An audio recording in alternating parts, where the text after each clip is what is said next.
For more than 100 years, throughout times of change, tumult, and uncertainty, there has been a constant, the special relationship between the United States and the United Kingdom. The UK has been one of our staunchest and most loyal allies. We've stood beside each other through 2 world wars and the Cold War. In the 21st century, the US and UK have become even stronger friends and partners, both in the fight against global terrorism and for freedom, peace, and prosperity.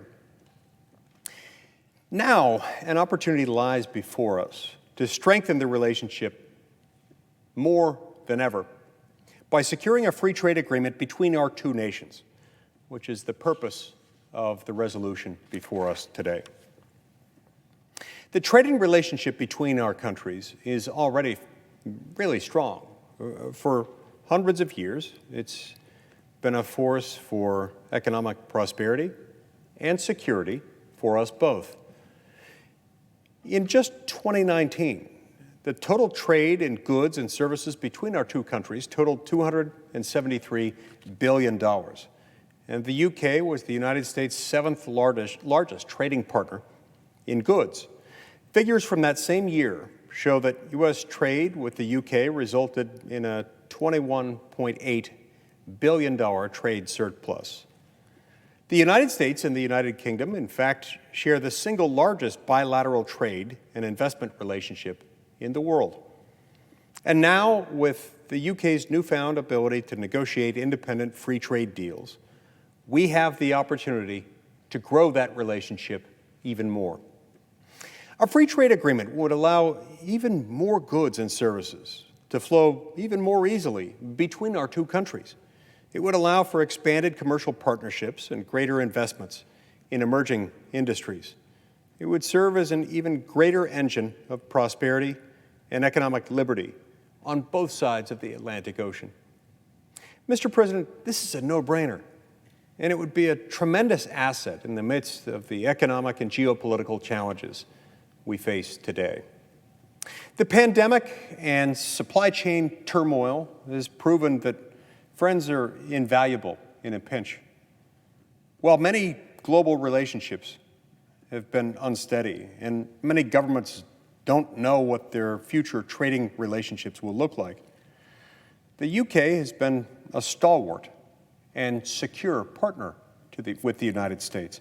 Furthermore, it could not be a better move in the age of great power competition with China. We will not beat China by trying to be like China in imposing centralized command and control grips on the economy that will strangle trade and trample free enterprise. Instead, we should do what we've always done best: prioritize free, open, and fair commerce with friendly nations, as the G7 this past weekend confirmed. At the conclusion of the summit, the group as a whole agreed to, quote, secure our future prosperity by championing freer, fairer trade within a reformed trading system, close quote. And the U.S. and the U.K. signed a new Atlantic Charter in which both countries committed to take actions, quote, enabling open and fair trade between nations. Securing a mutually beneficial trade agreement with one of our oldest and closest allies would be in the best interest of us all. As President Biden himself recently said, quote, America's alliances are our greatest asset, and leading with diplomacy means standing shoulder to shoulder with our allies and key partners once again, close quote. On this point, I could not agree with President Biden more.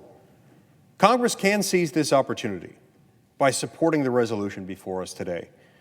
It's a simple, straightforward resolution declaring the sense of the Senate that the U.S. has and should have a close and mutually beneficial trade relationship with the U.K. without interruption, and that the President, with the support of Congress, should lay the groundwork for a future trade agreement between the U.S. and the U.K. Borrowing a phrase from Prime Minister Boris Johnson after his first face-to-face meeting with President Biden at the summit this past weekend, the U.S.-UK relationship is indestructible. No two nations have worked more closely together. No two peoples have done more to expand and defend liberty or to achieve peace and prosperity. Throughout history, this partnership has steadied the world through some of its greatest perils. It can continue to do so today, if only we let it.